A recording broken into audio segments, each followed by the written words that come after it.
ओम शांति। आज 16 अप्रैल 2025 बाप दादा की अनमोल मधुर महावाक्य। मीठे बच्चे, अपनी अवस्था देखो। मेरी एक बाप से ही दिल लगती है या किसी कर्म संबंधों से दिल लगी हुई है? प्रश्न। अपना कल्याण करने के लिए किन दो बातों का पोतामेल रोज देखना चाहिए? उत्तर। योग और चलन का पोतामेल रोज देखो। चेक करो कोई डिससर्विस तो नहीं की। सदैव अपने दिल से पूछो, हम कितना बाप को याद करते हैं? अपना समय किसी प्रकार सफल करते हैं? दूसरों को तो नहीं देखते हैं। किसी के नाम रूप से दिल तो नहीं लगी हुई है। गीत मुखड़ा देख ले प्राणी। ओम शांति। यह किसने कहा? बेहद के बाप ने कहा है। आत्माएं, प्राणी माना आत्मा कहते हैं ना। आत्मा निकल गई यानी प्राण निकल गए। अब बाप सम्मुख बैठ समझाते हैं, हे आत्माएं, याद करो, सिर्फ इस जन्म को नहीं देखना है, परंतु जब से तुम तमोप्रधान बने हो तो सीढ़ी नीचे उतरते पतित बने हो तो जरूर पाप किए होंगे। अब समझ की बात है, कितना जन्म जन्मांतर का पाप सिर पर रहा हुआ है, यह कैसे पता पड़े? अपने को देखना है, हमारा योग कितना लगता है। बाप के राय जितना योग अच्छा लगेगा उतना विकर्म विनाश होंगे। बाबा ने कहा है, मेरे को याद करो तो गारंटी है तुम्हारे विकर्म विनाश होंगे। अपनी दिल अंदर हर एक देखे, हमारा बाप के साथ कितना योग रहता है। जितना हम योग लगाएंगे पवित्र बनेंगे, पाप कटते जाएंगे, योग बढ़ता जाएगा। पवित्र नहीं बनेंगे तो योग भी लगेगा नहीं। ऐसे भी कोई है जो सारे दिन में 15 मिनट भी याद में नहीं रहते हैं। अपने से पूछना चाहिए, मेरी दिल शिव बाबा से है या देहधारी से, कर्म संबंधियों आदि से है? माया तूफान में तो बच्चों को ही लाएगी ना। खुद भी समझ सकते हैं मेरी अवस्था कैसी है। शिव बाबा से दिल लगती है या कोई देहधारी से है, कर्म संबंधियों आदि से है तो समझना चाहिए हमारे विकर्म बहुत हैं जो माया खड्डे में डाल देती है। स्टूडेंट अंदर में समझ सकते हैं हम पास होंगे या नहीं। अच्छी रीति पढ़ते हैं या नहीं। नंबरवार तो होते हैं ना। आत्मा को अपना कल्याण करना है। बाप डायरेक्शन देते हैं, अगर तुम पुण्य आत्मा बन ऊंच पद पाना चाहते हो तो उसमें पवित्रता है फर्स्ट। आए भी पवित्र, फिर जाना भी पवित्र बनकर है। पतित कभी ऊंच पद पा ना सके। सदैव अपने दिल से पूछना चाहिए, हम कितना बाप को याद करते हैं, हम क्या करते हैं? यह तो जरूर है पिछाड़ी में बैठे हुए स्टूडेंट की दिल खाती है। पुरुषार्थ करते हैं ऊंच पद पाने के लिए, परंतु चलन भी चाहिए ना। बाप को याद कर अपने सिर से पापों का बोझा उतरना है। पापों का बोझा सिवाय याद के हम उतार ही नहीं सकते, तो कितना बाप के साथ योग होना चाहिए। ऊंचते ऊंच बाप आकर कहते हैं, मुझ बाप को याद करो तो विकर्म विनाश होंगे। टाइम नज़दीक आता जाता है। शरीर पर भरोसा नहीं है। अचानक ही कैसे कैसे एक्सीडेंट हो जाते हैं। अकाले मृत्यु की तो फुल सीजन है, तो हर एक को अपने जांच कर अपना कल्याण करना है। सारे दिन का पोतामेल देखना चाहिए, योग और चलन का। हमने सारे दिन में कितने पाप किए। मनसा वाचा में पहले आते हैं, फिर करुणा में आते हैं। अब बच्चों को राइटियस बुद्धि मिली है कि हमको अच्छे काम करने हैं। किसको धोखा तो नहीं दिया, फालतू झूठ तो नहीं बोला, डिससर्विस तो नहीं की। कोई किसी के नाम रूप में फंसते हैं तो यज्ञ पिता की निंदा कराते हैं। बाप कहते हैं किसको भी दुख ना दो, एक बाप की याद में रहो। यह बहुत ज़बरदस्त फिक्रात मिली हुई है। अगर हम याद में नहीं रह सकते हैं तो क्या गति होगी। इस समय गफलत में रहेंगे तो पिछाड़ी को बहुत पछताना पड़ेगा। यह भी समझते हैं जो हल्का पद पाने वाले हैं वह हल्का पद ही पाएंगे। बुद्धि से समझ सकते हैं हमको क्या करना है। सबको यही मंत्र देना है कि बाप को याद करो। लक्ष्य तो बच्चों को मिला है। इन बातों को दुनिया वाले समझ नहीं सकते। पहली मुख्य बात है ही बाप को याद करने की। रचयिता और रचना की नॉलेज तो मिली गई।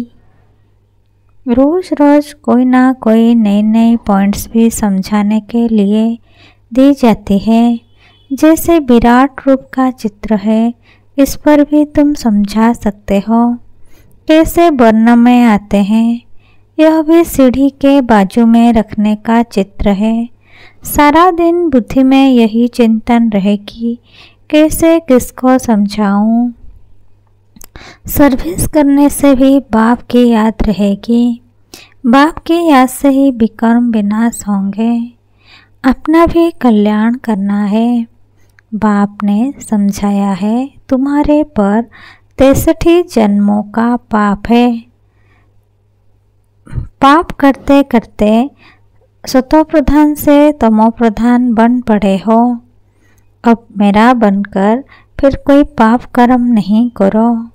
झूठ, रोतानी, घर फिटाना, सुनी सुनाई बातों पर विश्वास करना, यह धूतीपना बड़ा नुकसान कारक है। बाप से योगी तुड़ा देता है तो कितना पाप हो गया। घमंड के भी धूते होते हैं। घमंड की बात किसी दुश्मन को सुनाए बड़ा नुकसान करते हैं तो फिर उन्हों को बड़ी कड़ी सज़ा मिलती है। तो बच्चों के मुख से सदैव ज्ञान रतन निकलने चाहिए। उल्टा सुल्टा समाचार भी एक दो से पूछना नहीं चाहिए। ज्ञान की बातें ही करनी चाहिए। तुम कैसे बाप से योग लगाते हो, कैसे किसको समझाते हो, सारा दिन यही ख्याल रहे। चित्रों के आगे जाकर बैठ जाना चाहिए। तुम्हारी बुद्धि में तो नॉलेज है ना।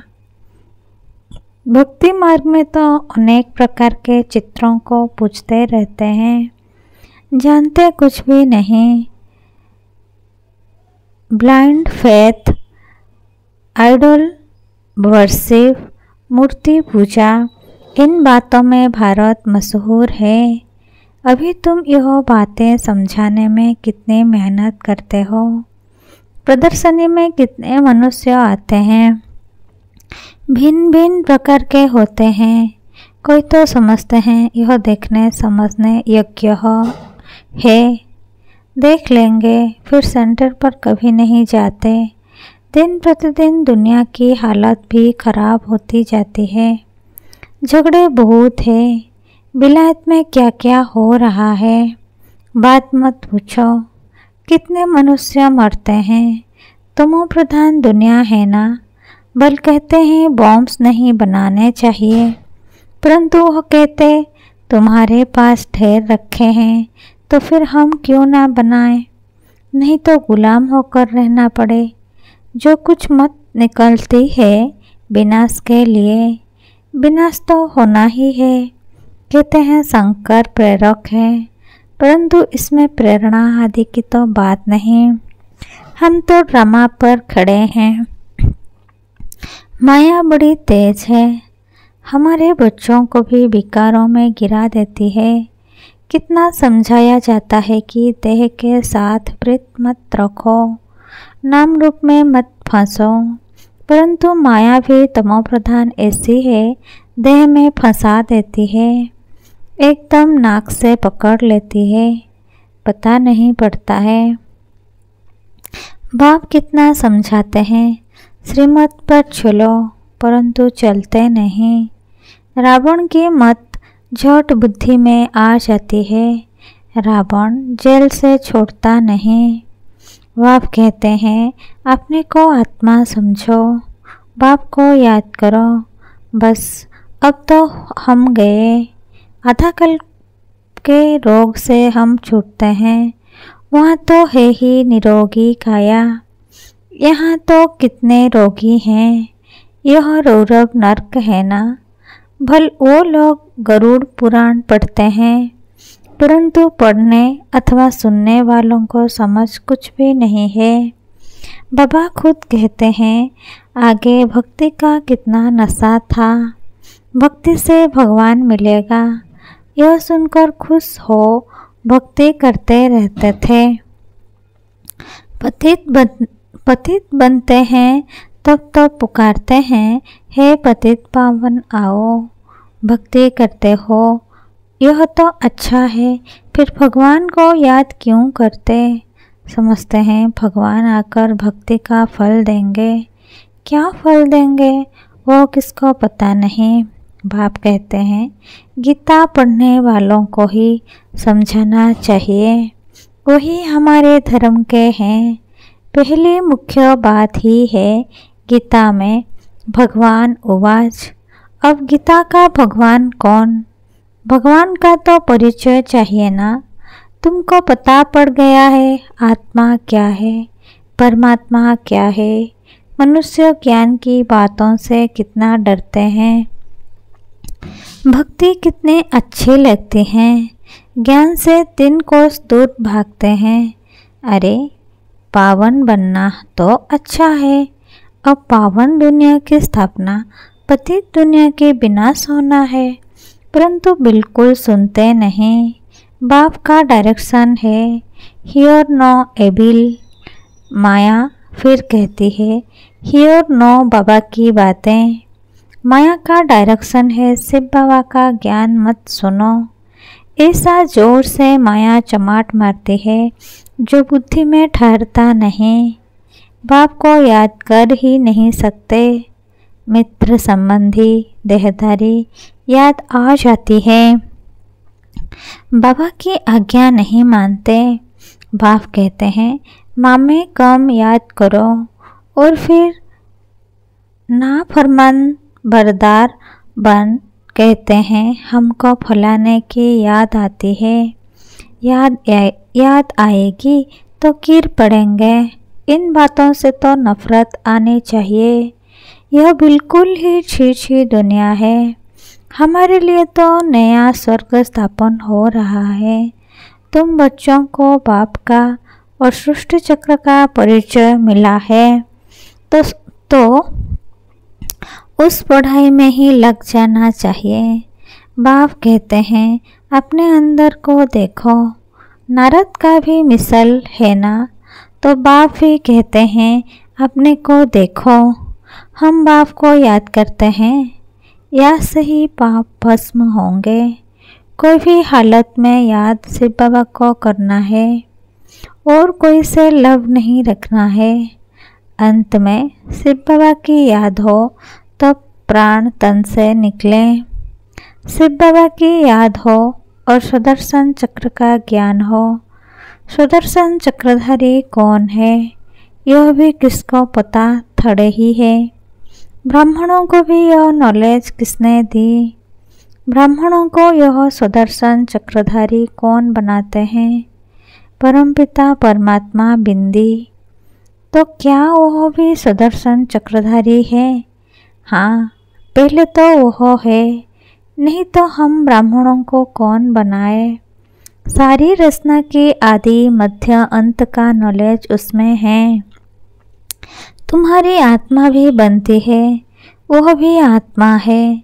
भक्ति मार्ग में विष्णु को चक्रधारी बना दिया है। हम कहते हैं परमात्मा त्रिकालदर्शी त्रिमूर्ति त्रिनेत्री हैं, वो हमको सुदर्शन चक्रधारी बनाते हैं। वो भी जरूर मनुष्य तन में आकर सुनाएंगे। रचना के आदि मध्य अंत का ज्ञान जरूर रचता ही सुनाएंगे ना। रचता का ही किसको पता नहीं है, तो रचना का ज्ञान कहाँ से मिले। अभी तुम समझते हो शिव बाबा ही सुदर्शन चक्रधारी हैं, ज्ञान का सागर हैं। वो जानते हैं हम कैसे इस 84 के चक्र में आते हैं। खुद तो पुनर्जन्म लेते नहीं, उनको नॉलेज है जो हमको सुनाते हैं। तो पहले पहले तो शिव बाबा सुदर्शन चक्रधारी ठहरा। शिव बाबा ही हमको सुदर्शन चक्रधारी बनाते हैं, पावन बनाते हैं, क्योंकि पतित पावन वो है, रचता भी वो है। बाप बच्चे के जीवन को जानते हैं ना। शिव बाबा ब्रह्मा द्वारा स्थापना कराते हैं। करण करावन हार है ना, तुम भी सीखो सिखलाओ। बाप पढ़ाते हैं, फिर कहते हैं औरों को भी पढ़ाओ। तो शिव बाबा ही तुमको सुदर्शन चक्रधारी बनाते हैं।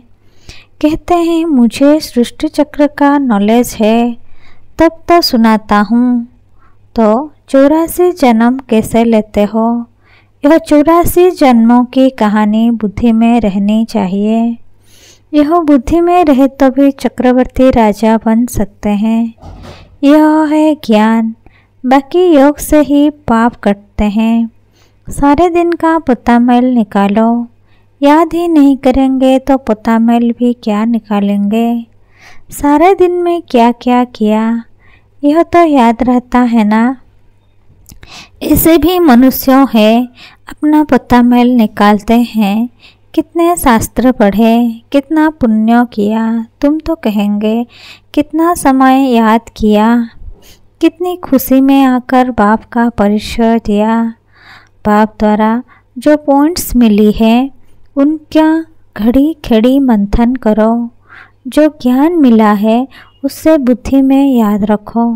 रोज मुरली पढ़ो, वह भी बहुत अच्छा है। मुरली में जो पॉइंट्स हैं उनको घड़ी घड़ी मंथन करना चाहिए। यहाँ रहने वालों से भी बाहर विलायत में रहने वाले जास्ती याद में रहते हैं। कितनी बांधलियाँ हैं, बाबा को कभी देखा भी नहीं है, याद कितना करती हैं। नशा चढ़ा रहता है, घर बैठे साक्षात्कार होता है या अनायास सुनते सुनते निश्चय हो जाते हैं, निश्चय हो जाता है।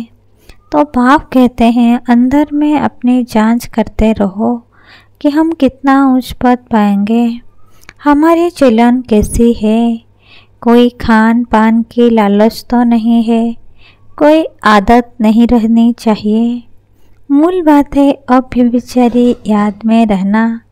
दिल से पूछो हम किसको याद करता हूँ, कितना समय दूसरों को याद करता हूँ।